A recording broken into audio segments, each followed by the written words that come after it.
switch. Let me put this away for a second.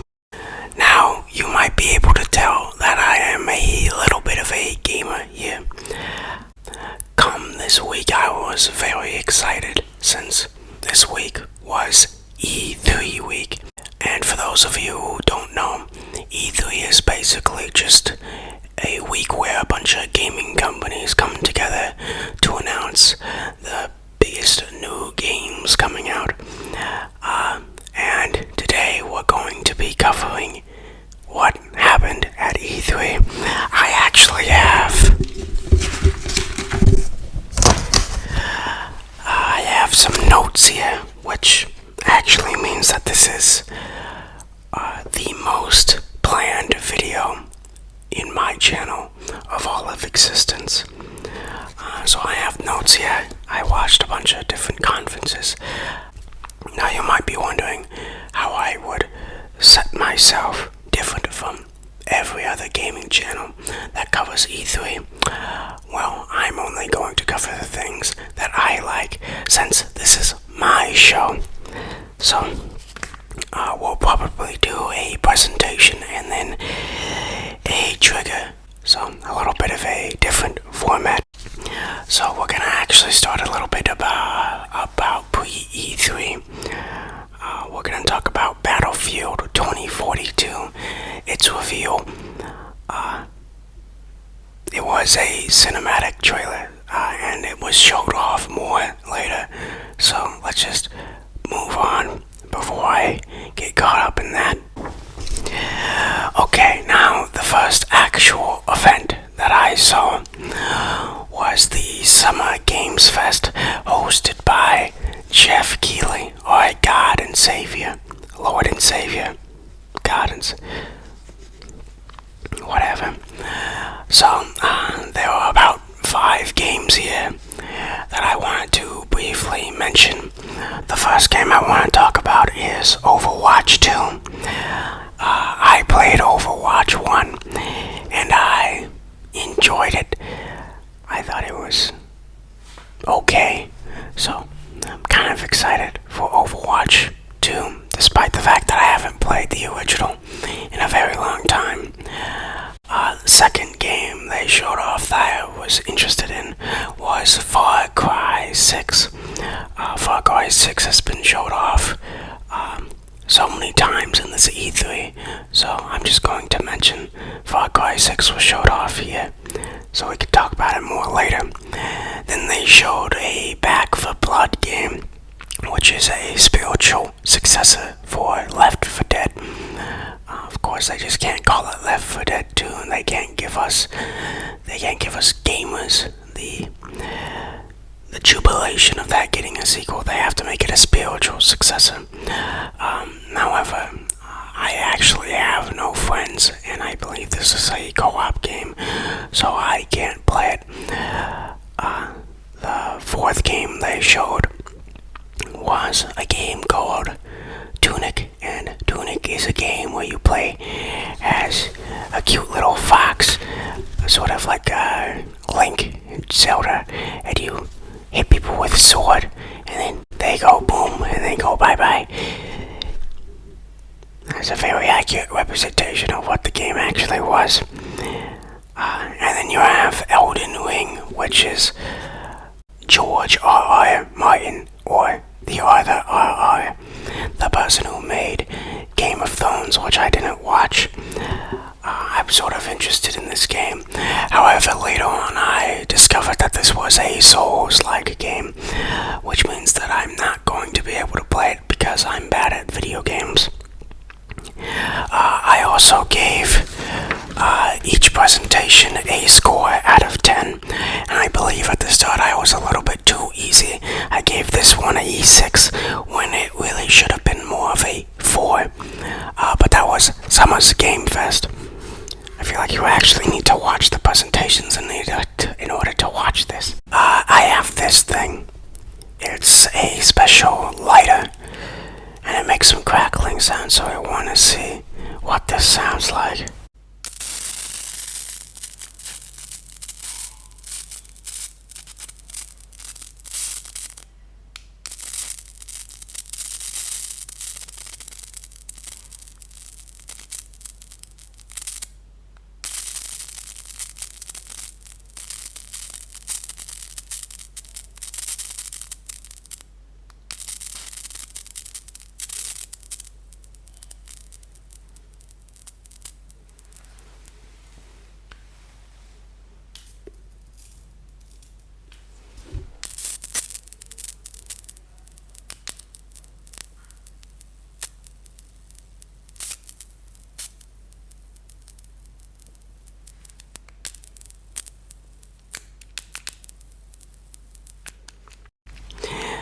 this is lost its luster. Whatever. The next event isn't going to take very long because it was probably the worst event I have ever seen in my entire life. I had watched the cock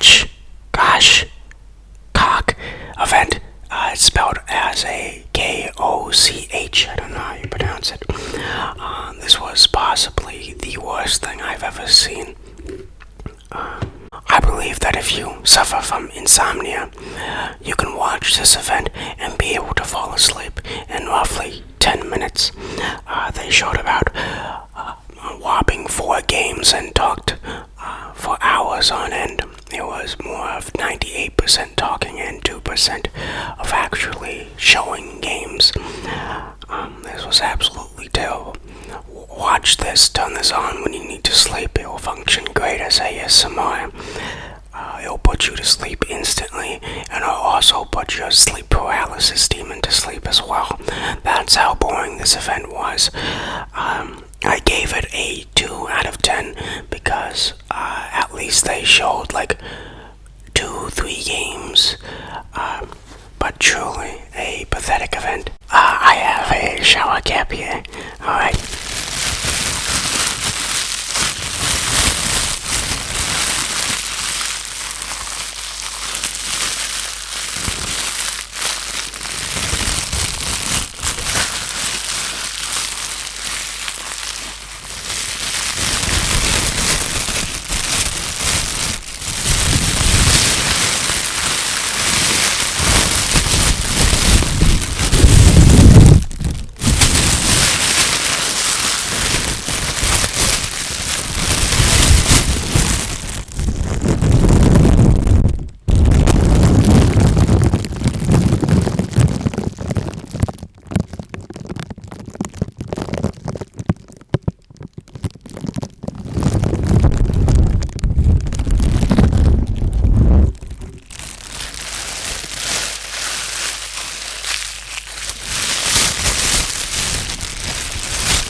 So let's move on to the next event I watched. The next event I watched was the IGN Expo, the Too Much Water Expo. So the first game that interested me was a game called Bramble. To be honest, this game only interested me because I saw a child stabbing someone with a knife. In fact, my only notes that I have here is knife go, stabby, stabby. So, really setting the bar low for video games this year. The next game I was interested in was this unpacking game. The title is exactly what you do, and you just unpack things into a room. It's a nice, cute little game. Then Tunic returns with a little sword and then the stabby with turns. We saw a little bit more extended gameplay. I muted this. I actually didn't watch this because I didn't want spoilers. Brings me on to my second point about Tunic. Tunic would be a great Switch game. Just the art style and the stabby. However, for some reason it is only on Xbox, which I think is sort of a bad idea. Then we have a game called Audio Clash. Now, I don't care about this game since it's only on PC, and I would rather spend my money on Legos than buy a PC. But it's made by the famous video game musicians, Tombstone, you know those people. They made the Five Nights at Freddy's remix. Now that was my childhood. And then they sort of ended off the show with a game called Haunted Space, which is sort of this space exploration game, and it had a very creepy ending to it, which sort of interested me. Wow. It's in space. Okay, whatever. So, overall, I would give this expo a 5 out of 10. I rated this a little bit higher than Summer Games Fest. I understand why people might be a little bit mad at that, but there was a lot less talking and a lot more games in this, despite the fact that they showed sort of a lower tier, more indie games than Summer Games Fest.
So let's move on to the next conference. The next conference I watched was the Time Savers Conference, otherwise known as the Ubisoft Conference. Once again, they showed Far Cry 6. I had played Far Cry 3 and 4, and I thought both of those games were amazing games. However, I sort of dipped out of the Far Cry franchise. So this is really their opportunity to impress me and bring me back in with Far Cry 6.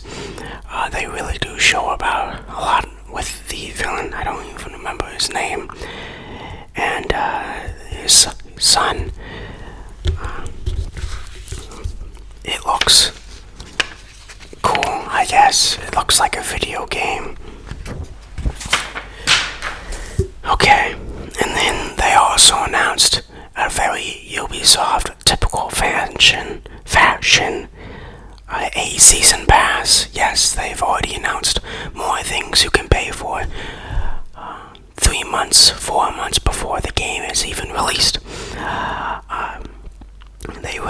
They announced that they would do a villain DLC featuring the best villains in the franchise for us. The guy from Far Cry 4, and then the priest guy from Far Cry 5. Clearly they know their villains are the best, though I would say, maybe since I just didn't play the other games, that Far Cry 5 and like Far Cry Primal didn't have the best of villains. And then they also announced that they would be re-releasing Far Cry 3 Blood Dragon, which is sort of like this 80s aesthetic. I don't know, I never played it. I only played the original Far Cry 3 game. But I would be interested in seeing that as well. And then they announced a Mario plus Rabbids Spark of Hope, which is a sequel to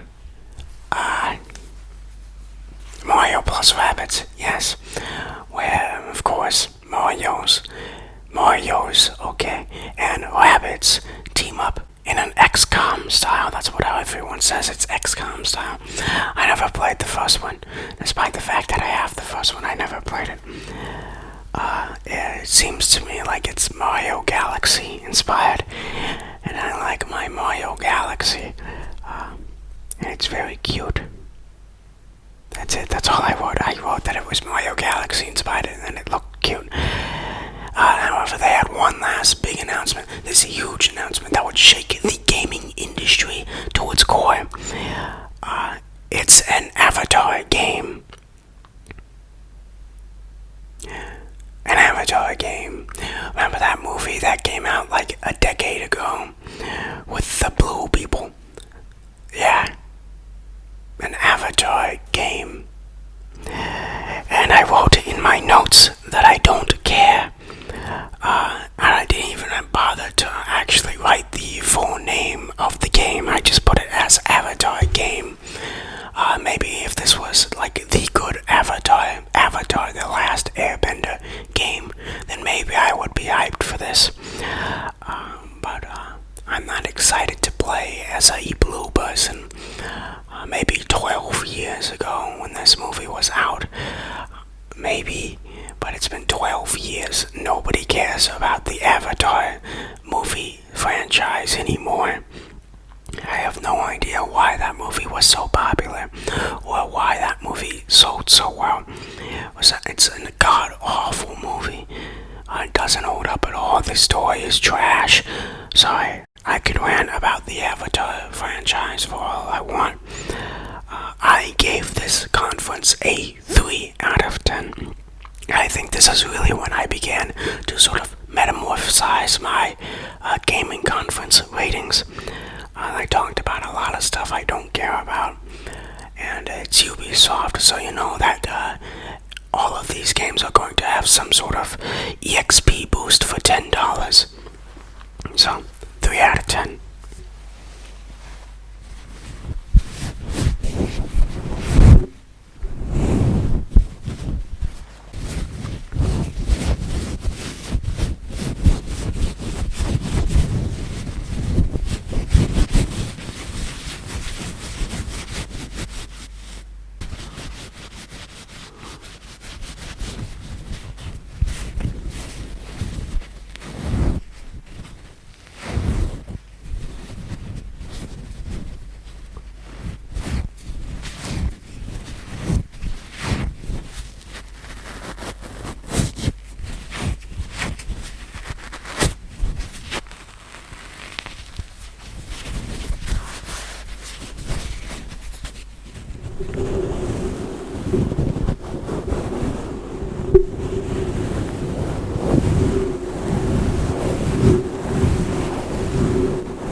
So up until this point, E3 has been sort of disappointing. It really didn't reach the hopes that I was expecting it to. But then the next one I watched was Xbox and Bethesda's conference. And boy, did they come swinging in to save E3 from itself. Okay. First of all, they have Bethesda under their belt. They spent about $12 billion or something crazy like that to buy the gaming studio of Bethesda. So you know they're gonna come out with some heavy hitters. I wrote here that they have 26 games in this event for Game Pass out of the 30 they've showed. And then I wrote 16 times the Game Pass games here. So let's just get down the list of games that I was interested in. Because there's a hefty sum. This is probably going to be the bulk of the video. First, they premiere with Starfield, which is a space Skyrim. I never played Skyrim, but I like space, so I'm interested in it. They announce it as a Game Pass day one, and it's also now a Xbox exclusive. So now I can finally say that Xbox has some exclusives. Now maybe my console will actually have some exclusive games on it. It is happening next year. There have been leaks about this game, however, I sort of had the opinion that this game never existed, like a mythical creature, but it turns out this game exists and it's coming next year. Okay, though it's by Bethesda, and they have a pretty bad track record recently. Then they go with the Stalker 2. I never played Stalker 1, so I would be questioning whether the fact I could actually understand what's happening in this game. And I didn't understand what was happening in the trailer, but it looks good. Like from a gameplay standpoint and from a visual standpoint, it looks like sort of like a next-gen game, sort of straddles between the lines there. And then they talked a little bit about Battlefield 5. And so here we go. They showed some gameplay. I'm going to put gameplay in quotations here. Because I have a feeling that this is the top tier, most exciting bits montage gameplay style where everything is happening. I doubt that's actually how it works in the actual game. They also talk a little bit about classes. They have sort of these special characters that do special things, sort of in a Rainbow Six Siege-esque style. I don't like that. I think that's a stupid idea. They also show dynamic weather. You know, there's a little tornado, and then you could fly in the tornado, and then you could spin around in the tornado, and then there's like an avalanche, and you gotta run away from the avalanche, and then you gotta shoot people. Okay, this game boasts the fact that it has 128 players in a single game, which is cool, I guess. I don't think it's really that bombastic. It's not totally out of this world. Maybe 200 players in a single map, then people would really be shocked. But we have games that can fit 100 more than 100 players easily nowadays, so it's not that shocking or surprising. Then we have a game called 12 Minutes, which looks like it just takes place in one room. More of a smaller title. I like how we go from a bombastic shooter to just a 12 minutes. It seems like it only takes place in 12 minutes, so it'll be a pretty short game. Damn it. And then we get to the big bucks. This is what really the whole E3 Microsoft led up to, which was Halo. They delayed Halo to next year, and so we finally get to see it. I actually have Halo split up into two different categories, since it seems like it's really two different games. You have Halo multiplayer, which is going to be free to play, and then you actually have the game itself, which is the story. So let's talk about multiplayer first. It's coming this year, and it did remind me of sort of old school multiplayer where the voice comes in and he's like, headshot, or something stupid like that. It didn't remind me of that. And then they showed a little bit about Halo Infinite. And it does look better than what they showed off before, but that's expected. They had to delay the game. And it's also releasing this holiday. And I think this is going to Game Pass as well. So, I'm not really a big Halo guy. I did play like Halo 3 and Halo Reach a little bit. But that's it. That's my extent of Halo. So I don't really care. I'm not really that hyped, I'm not like bumping my fist in the air like, yeah, finally another Halo game. I don't really care. Then they have a very special surprise here. A game called Plague Tale Requiem. I actually just finished playing Plague Tale shortly before playing Resident Evil 8. And I really liked this game, so I'm glad to see that it's getting a sequel. Once again, for some reason, they actually show Far Cry 6 again for like the 100th time. And this time I noticed something quite interesting. And it's that the character models that they show you, they look a little bit strange. They look like PS3, like old PS3 or new PS4 models. The overall graphics look fine, but the character models just look strange. And then they showed a game called Atomic Heart. And in my notes, I just put what in all caps because I was so confused about this trailer. And then they showed a game called Outer Worlds 2. They have some self-awareness here where it's like, they only developed the title and they haven't developed anything else yet. But then it brings into the question, do I need to play the first to understand the second? Because I didn't play the first one yet. Then we have a racing game, Forza Horizon 5. I don't really play racing games, but my god, this game looks very good. A very beautiful game. It had like great landscapes, great graphics, great details. They like have photorealistic graphics. It's so strange. And they actually showed gameplay for this game, which is surprising. Finish the show with the last game called Redfall, and it's a vampire game. I don't know if this is like some Back for Blood because it gave me that vibe. It also gave me that game that Bethesda's also working on. I don't remember, like Loop or something, Loop back.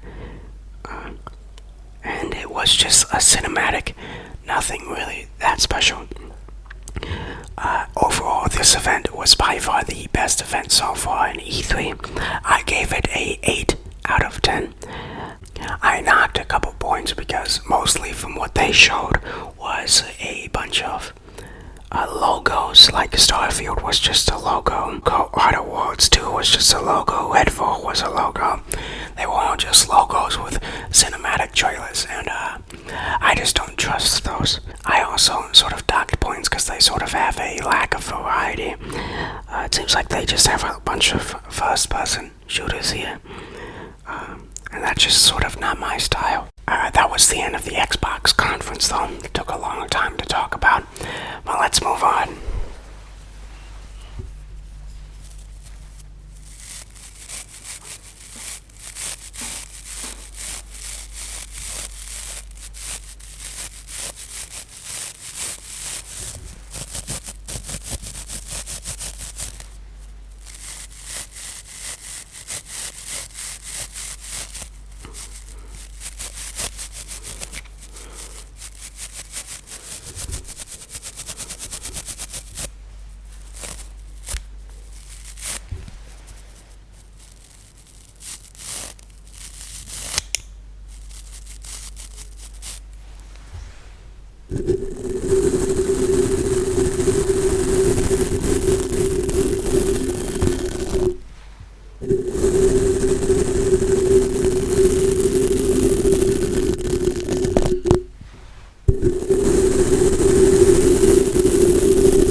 Enix conference.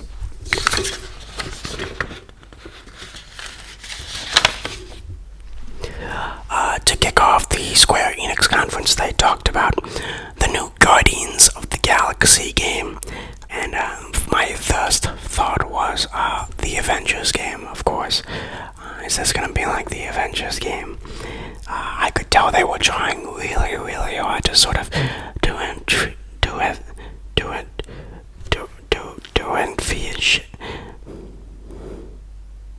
to make it seem like it wasn't. They tried really hard to distance themselves from the Avengers game. It looks pretty good, I guess. You can be bootleg Star-Lord. They have like dollar store versions of all the MCU actors in there.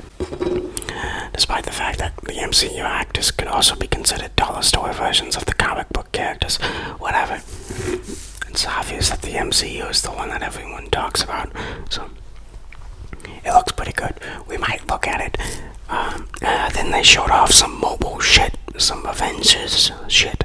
I don't really care about any of that. Then they showed off Life is Strange. I don't really care about that either. And that was the end of the Square Enix conference. That was it. So they only had one game. I gave it a 3. I think it maybe should deserve a 2 since it only had one game. That looked okay. So 2 out of 10. I'm gonna change my rating on that one. 2 out of 10.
So, the next show I watched after that was the Future Game Show. I don't even know if this is any company. They had, the first game they showed was Jurassic World Evolution 2. Sort of like a builder game where you can instead build dinosaurs and basically a Jurassic Park. Wow. Okay.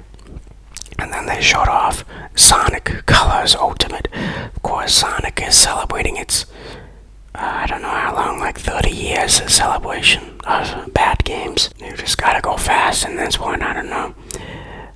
Maybe I'll buy it. It seems like a Sonic game, let's just say that. Then they showed a Happy Game. That's actually what it's called, Happy Game. At least that's what I think it's called. And my notes, it just says that I'm happy. This is sort of a very happy game, which is exactly what it says, Happy Game. Then they showed off Dying Light 2, which is a zombie game. Just any zombie game, but perhaps a good zombie game. Very strange. What gives you choices? I will put choices in quotations because there are plenty of games that give you choices but don't actually give you any choice. And it's more of a open world game. Then they showed off a game called Immortality. And I gotta be honest, I don't even remember they showed off this game.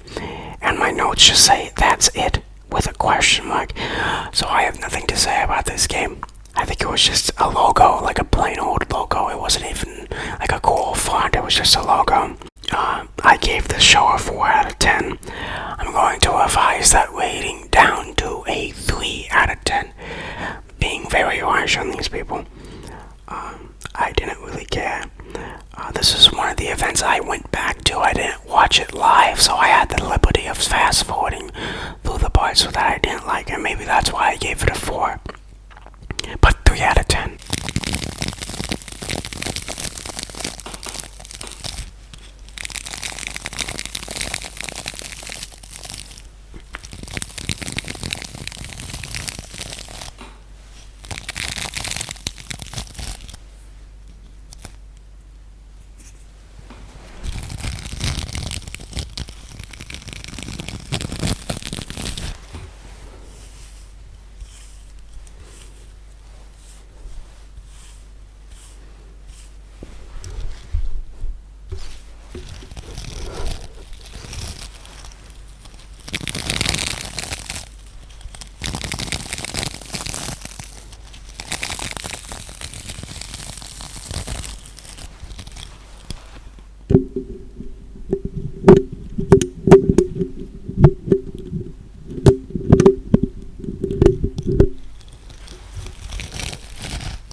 on to the next event.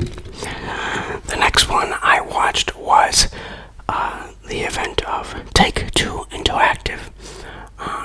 Rockstar Games, the people who make Grand Theft Auto and Red Dead Redemption. Both great games, great franchises.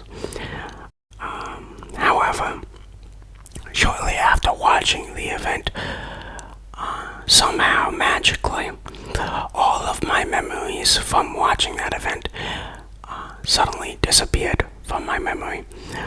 Some sort of amnesia. I don't understand. I visited the doctor and they also don't understand why I just forgot about this event directly after watching it.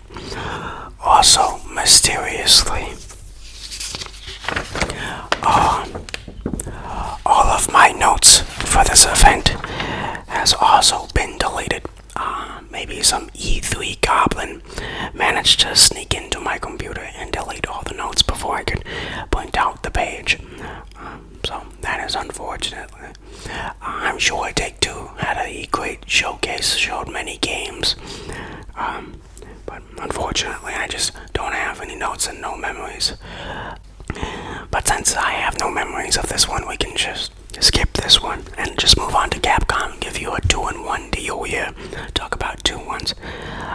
Capcom only had one thing that I liked, which was Resident Evil Village DLC. Basically an announcement that it's happening and that they're doing it. They also have like an online thing that you get for free if you paid for Resident Evil Village, which I thought was pretty cool. But that's it from Capcom. That's all they showed, basically. Capcom also had a very short presentation, and I actually respected that. Instead of wasting, hours of our time, they only wasted 30 minutes, and I respect that a little bit. So I gave them a 3 out of 10 just for that. There you go. Capcom, pretty disappointing show.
So that was Capcom, and so far, besides Microsoft, E3 has been quite disappointing. However, there was one last bastion, one last hope that we could all cling on to. Our last hope. The last presentation I watched. Nintendo, basically kings of the gaming industry now because of the Nintendo Switch. Does their event hold up? Is it the legendary event that we were hoping for? I say yes. Nintendo really came in, took E3, and really just threw them across the room. So they started off with a Smash reveal, because of course, when you're talking Nintendo Directs, you always gotta Smash. His name is Kazuya. He's a Tekken character. I don't play Tekken, so I don't really care. But I play Smash, so I'll probably check him out. And then they talked about a bunch of Switch ports and things they are moving to the Switch. Like Life is Strange. Life is Strange is coming to the Switch. And Guardians of the Galaxy. Both things they covered in the Square Enix show. So, excellent. And then they showed off a collection, a anniversary for a game called Monkey Ball, where there's a monkey and it's in a ball and it's in like their 20th anniversary. Now, I actually played Monkey Ball when I was a small wee boy. It was so long ago that I actually don't even remember which Monkey Ball I played. Of course, I've shown that I've owned a GameCube, so and Monkey Ball was a lot on the GameCube, so I think there also was like a Wii one, I'm not sure, but I played Monkey Ball in my past, so it sort of hit the spore nostalgia there. So I'll pick up this collection anniversary game to see what Monkey Ball is all about. And then they showed off Metroid 5 Dread. I've never played a Metroid game. It's never really appealed to me. But I will play this one, and it's coming out this year. No Metroid Prime 4, which means that's probably going to come out in like a decade. Nintendo sort of has a complicated relationship with Metroid games, so why don't pick this one up and support it, since I know people want more Metroid games, and I want to see what all the hoppabaloo,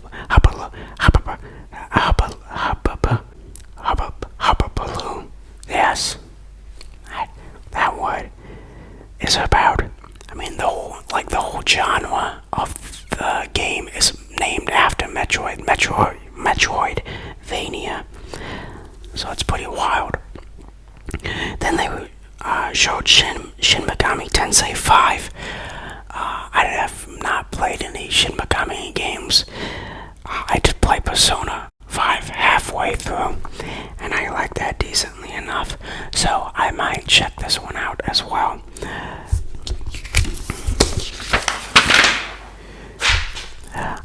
Then we get into the Zelda news. They talked about Hyrule Warriors DLC. I already pre-ordered that, so I'm probably playing that right now as this video comes up, actually, since it's already released, at least the first batch it is.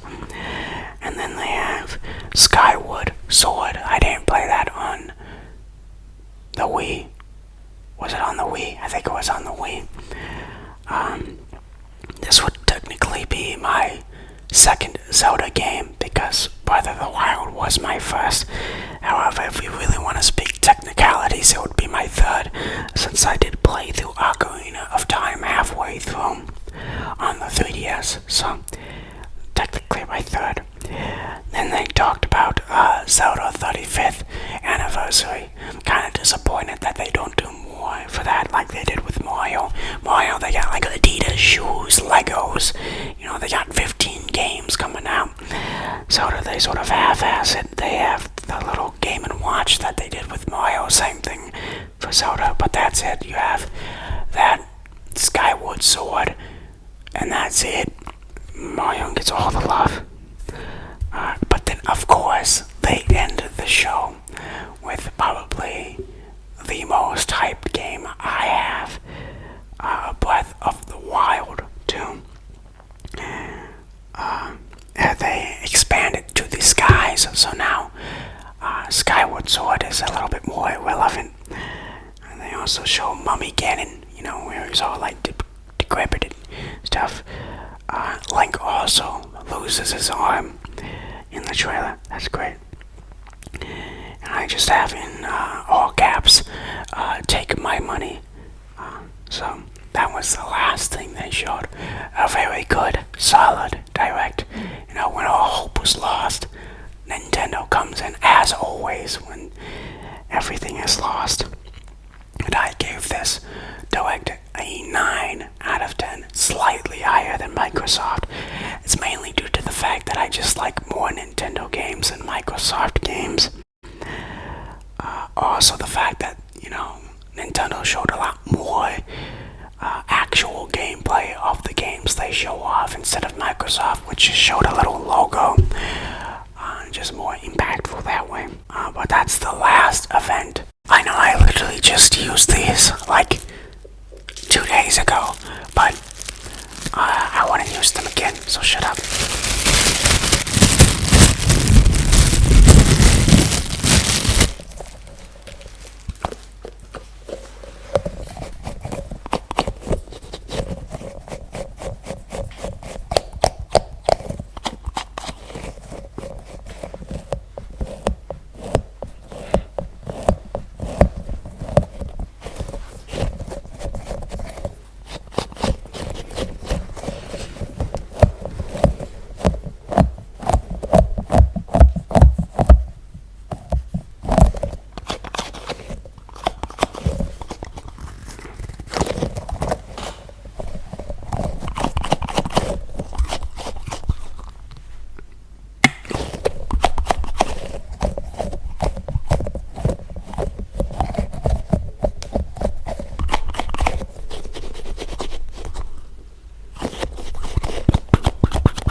So that was it. That was all E3 that I covered. To be honest, I was sort of disappointed. Besides Nintendo and Microsoft, I sort of feel like I was bamboozled into wasting my time watching some of these.